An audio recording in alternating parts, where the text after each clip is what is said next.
So you never deal with a problem in the case it was created. Oh. Number one. So the moment a problem is created in the sales floor, Mina pathalwa chirungu asoke ngithi. Pathalwa chirungu mapenza mdala. yeah, holla, right. It's your boy George Billionaire with none other than the one and only Noma in the building with Becky K. And yes, such an amazing time to be alive, and especially for those who are tuning in.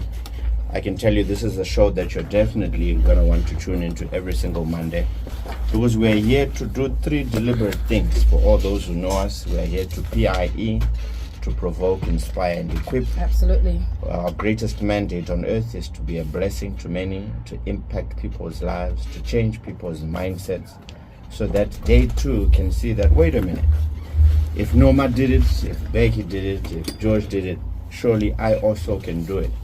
Because my people perish because of lack of knowledge, and I can guarantee you, you're going to be tuned in to get a lot of nuggets, knowledge, some wisdom, that if you apply, your life will never be the same, and you will ultimately become great. All right, so now you can tell the man is forever ready to give us a nuggets and all that jazz. So today our topic is Noma, how was your weekend though? Wow. My weekend Yeah. was okay. Okay. Nothing fancy. Great. I had an amazing weekend. You know, it's always good when summertime has arrived and people are out and about. And there were a lot of gospel stuff that was out there. I really enjoyed that. Yesterday I was at the Love Faith Fest. Beautiful place. You know, I think one of the things that lack in our beautiful country is entertainment, especially during daytime. That's very kid friendly. So I enjoyed that yesterday. And I was so blessed to, you know, be in the surroundings of so many people worshiping and praising God. So that was an amazing Sunday for me. I went with the family and we had such an amazing time. You know, it's different worshiping God out in the open. And that was exactly what was happening yesterday. So that was great. That was my weekend.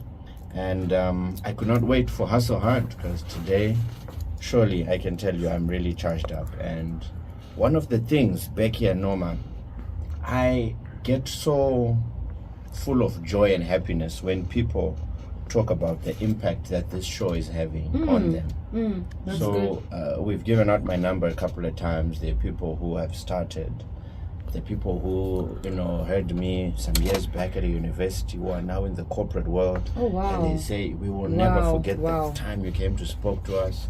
You know, we listened to you religiously on Hustle Hard. And for me, that is fulfillment of purpose for me, because I believe that people should be transformed in their minds. Because, like I always preach here on the show, is that it's time to empower ourselves. We need to really begin to do something outside just our job. And I'm happy to get so many audios and that feedback from people. So that makes me feel a little good about myself, to say that at least some people's lives are being changed because they are actually doing something with what we are talking about here on the show. All right, so today we are going to focus on, I think has been, it has happened a lot of times in businesses and retail stores especially. But nonetheless, in every business, there's a time where a customer or a client will come through and throw a tantrum in store, or is not happy with the services, or is demanding of a certain type of service, yet their financial restraints are clear, but they want the best. They want this must happen, that must happen. So the big question then came, is customer really king? We've got some audios that we want to play, but before we play those audios, you can let us know, according to George, is customer really king? Okay, so that's a nice quote that was given many years back, and I'm not really 100% for that, to say customer is king. I actually think the most important person in an organization is actually the workers that take care of your customers. So when we say customer is king and then we're not fully taking care of our own employees, I can guarantee you the customer experience is not going to be great. Because if you hype the customer so much and you forget to take care of the people who are serving your customers in terms of, you know, basic needs that they have, remuneration, promotion within etc. That then will have a ripple effect where your own staff will not give a hoot about your customer, and they may actually create a very huge situation when they actually lose themselves and they blow up in front of the customer. So I actually think customer is king was just a quote made, but I actually think most great successful organizations actually deal with their internal staff to make sure that they understand our core values, that when they are then addressing the customer, they understand that yes, truly we need to uphold this person with the highest regard so that they are able to take care of all our financial needs, cater for our bills. So it's a reverse osmosis process for me, where we need to make sure that internally our staff are good, and when our staff is good, the reason why everybody listening is somewhere today is because they understand that for us to be here, we need to take care of those people who are walking in, or those people who are listening to us. And that's culture for you, because every company has what are called values and objectives, and in that actually makes you understand that we're professional, we're reliable, we are open, we've got integrity. All of that is stuff that we need to then show to our customers. So customer is king for me. Comes number 2. The most important person in any organization is the employees. There's got to be training, there's got to be values instilled in those people, so they understand that yes, if that angry customer comes, keep your cool, isolate that customer, take them back office, give them some water, because take care. The moment they see all the attention on about them, Norma and Precious behavior. Yes, please apologize. Unfortunately, we need to deal with this, and we will deal with it. But right now, we need to sort this out and make sure that you're okay.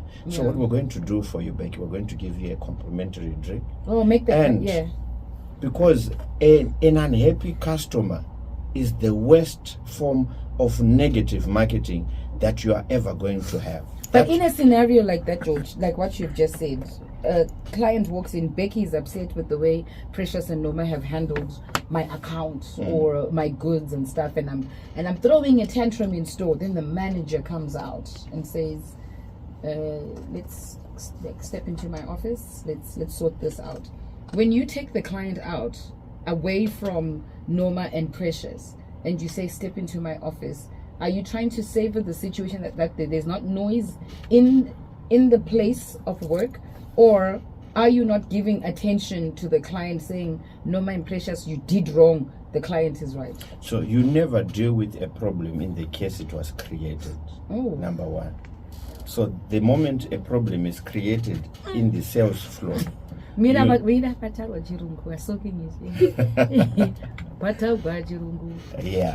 right. So where the problem was created is not where you solve it. You then take it somewhere else in the office. And understand one thing, especially with customers. Customers have made a decision to actually come to your organization. And the way you treat them, you have to be, even if the customer is wrong. Sometimes maybe Norma and Precious didn't have a very good morning, and they have their own issues, and maybe the way they express themselves to this unknowing customer, that this is probably one of our top customers who's been there for years, and maybe they are not aware of it. The tone of voice, the way they spoke, probably was not good. Right. So the way we then, it's an internal problem. And or maybe the customer also had a bad day, and they just wanted somebody softer to comfort them. And you know what? We're going to disciplinary action these 2, Norma and Precious, for their behavior. But we really appreciate you actually coming through. I'm really sorry about that. On us, we're going to do this, because you need to retain these top key clients, right? Because they are the reason why you are able to pay your bills and take care of the organization. But to Norma and Precious, what message are you giving to them after the client has left, or while the client is there? Because there are some clients who want the people shouted at. No, so that you always need to understand that. I've been in that case at my own workplace, where you've got very special customers who want to be felt and understood, and maybe at the level they're not getting the honor and regard they should, because they feel as soon as I arrive I need to be taken care of, because look, I'm a high value customer. So you need to have wisdom and knowledge on how to deal with this. I'm sure, Becky, you've been in a bank and you've seen a certain individual come in with a suit and they go straight to the front and they get served. You could say, why is this guy getting this? But understand, there are ways of handling what are called high value customers, and giving people specific time and attention. So I think it's important that we realize that cases should be dealt with differently, and we should be able to manage people in a different way. All right, we've got some audios to play. Most businesses don't struggle because you don't have customers. Most businesses, they struggle because they don't know who the customer is. So they take anybody. You have to have a way of qualifying your leads. The way that I like to think of it, I call it a customer avatar. Every business must have an avatar of who your customer is. An avatar is the thing that you can explain. So in our business, in School of Scale, here's what I can tell you. The average business does about $600,000 US in turnover. It's been around for a minimum of 5 years. It's done $600,000 in turnover for 2 years consecutively. What tells me is that entrepreneur knows how to get the business to 600,000 in turnover, but they don't know how to move up. Because what happens as a business grows is you have to change. You guys know what I'm talking about. Like when it was just you, the way you ran your business is different to when there's like 5 people. It's very different to when it's like 15 people. And typically what you find is you start spending less time running your business and more time doing PR and HR, and then some person shows up at work late. So you spend more time doing the stuff which is not what you were doing at the beginning of the business. So if you don't have an avatar, I have an avatar of who my clients are, because I know what problems I'm uniquely good at helping clients solve. The customer is king. But is that always true? Yes, customers are important. Without them, there's no business. But for small businesses, we can't afford to be pushed around by difficult customers who drain our energy, delay payments, and go beyond the agreed scope. And some even demand for free work as exposure. All across the continent, small businesses and startups, they fail not because of lack of customers, but because they serve the wrong one. So here's how you protect yourself. Number 1, set clear boundaries. Always put your terms up front and on paper. Information on timelines, payments, scope of work. These agreements are what protect you during arguments and disputes. Number 2, know your value. Sometimes it's your fault. If you don't value your service, neither will they. Cheap work leads to cheap clients and disrespect. Number 3, qualify your customers. Not everyone is your customer, and not every customer deserves your product. Sometimes saying no to one bad customer frees up space for 10 good ones. So next time someone tries to exploit you, ask yourself, are you serving a real king or just a bully in a crown? Let's go build. Right. Wow. And now we live in a social media era where if one comes into my shop on a random day and they do something wrong and I tell them, no, this is not how we do it in our company. Before you know it, tomorrow you're trending. Someone goes on social media, they're like, I went to this shop and the customer service is terrible. But you just came into my shop, Kawan, and this is the experience that you had. Do you know, I think one of the most important things, especially when you're setting out, I love the word of God. It says a good name is better than riches, right? And there's so many organizations there who have been reviewed, who have been tried and tested. We've done business with so many people. And there are people who can say that about you. But then the others who've dealt with you will say, no, I've dealt with Becky. That's not like Becky. Unless maybe there's something seriously wrong with maybe the way, or maybe somebody didn't pay her, which is why probably she did what she did. So because of the person that you are and the value and the work ethic that you've created, there's certain expectations like the second speaker was talking about. Know your value. Don't just give a discount just to get the job or cut yourself short to get exposure, which is one of the most common things. Artists or people who are, I'm sure you have gotten that offer once upon a time to say, come to this very high event because they're going to be key people, so you'll get exposure instead of being paid. You need to stand for what you believe. You really need to, because if you don't have that, you're going to be exposed many times in the name of come and get exposure and not be paid for. Because remember, you needed fuel to go to that event, you needed makeup, you needed a dress, but you can't live like that. So it's important people understand their value. Truly, you need to know your niche as a business person. You need to know your key customers. You need to know your target market. All these are terms. But then if you don't know where you fit in, you're going to go, like what was said, to go to a crook who is wearing a crown and think, yeah, this guy, I see him, he's got lots of money, let me just supply these products before I actually even get paid. That's a serious issue that a lot of entrepreneurs are facing today. Yeah. Because you want to overpromise, then you get yourself in debt. And you want to impress also, so... And then the person who you've done work for. I mean, I had that instance early on when I began. Until I was told, George, Don't do rather that. keep your stock than be excited to go and supply for Mr. So-and-so. So the excitement is there. Yes, of course, because if somebody says, no, listen, put air cons in my whole house, and it's a Ish. 20-bedroom house. Come on now. And here you are, you think he's going to pay you as soon as you finish. And then he's not taking your calls, he's cutting you off. He now starts telling you, excuse me, this is not the time to be calling me. I said I will pay you when I'm okay. And you're in the 4th, 5th, 8th month. And remember, probably this was not your stock, or you took this on. Yes, on consignment. And now, and because all. you've installed these air cons, what are you going to do? Now, who's got the headache? Who's got the court order? Who is telling you now we're going to seize all your assets because you owe X and X $50,000? Do you have that in cash in hand? No, you don't. Can you say that? And everybody will ask you, but did you have a quotation done? Did he approve the quotation, which was spoken about in this audio? Yeah. You need to be able to, in that case scenario, take this person who's not paying you to the authorities. This was the quotation. He then approved it. We supplied. On our contract, it says pay us within 14 days. It's now been 60 days, and still he hasn't paid us. So we want to know. And the authorities can help you. Say, listen, Becky, you agreed to get aircons from Mr. Munengwa, and you haven't paid in the time frame. But because of excitement, you're a new entrepreneur. You are told 20 aircons, you get excited, you run. You tell your suppliers, am don't worry, there. I'll pay you this week when we are finished. When that happens, you're in a ton of mud. And most people who've done that, probably nodding their head now, have never came back up.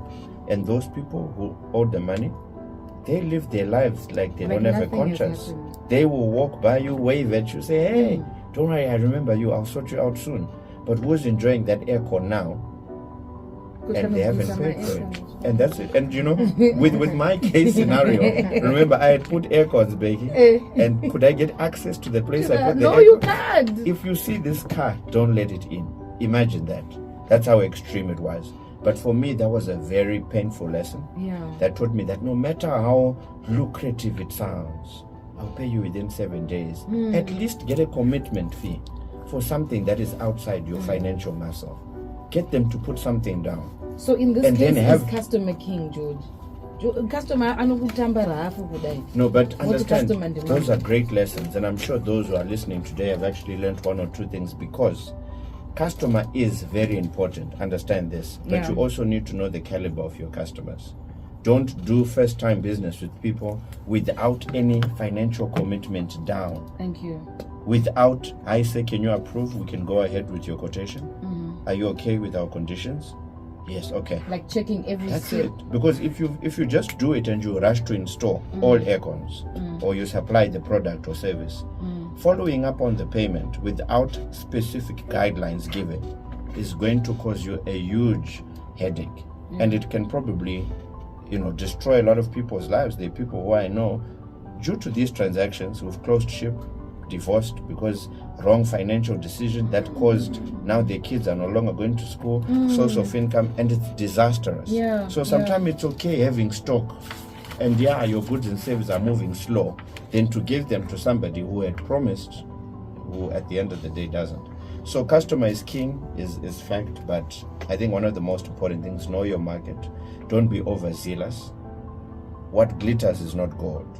Because some of those big shots are the ones who end up doing this to you, a startup, and you're there in high expectations, thinking, if I'm dealing with so-and-so, I'll get paid straight after. And they'll shock you. But such is life. So it's important to do your due diligence also on making sure, get a commitment fee before you start. That audio is key that we just heard. Yeah. Just don't do a job without any financial, commitments to paying you. Otherwise, your business will close as soon as it started if you're too excited just to supply without a quotation and documentation done. Alright, we are a few seconds away from the news, but I'm just gonna go through a few messages that we got. And hi, good people. Hala, Uncle Billy, it's good to have you on board. And also we had another message. As the employees are very important and need to be taken care of, need recognition, reward, valued, etc. But for the employees to be there must be customers first that brings the money to take care of the employees. So the customers come first. Therefore, they are the kings. Ciao. Let's just go to the news. George, thank you so much for coming through. Thank you so much, and to everybody, let's make sure that you can watch all these episodes on the Capitalk page and make sure that we are transformed by what we are learning. Hala hala. Absolutely. It's your boy. Alright, thank you so much, George.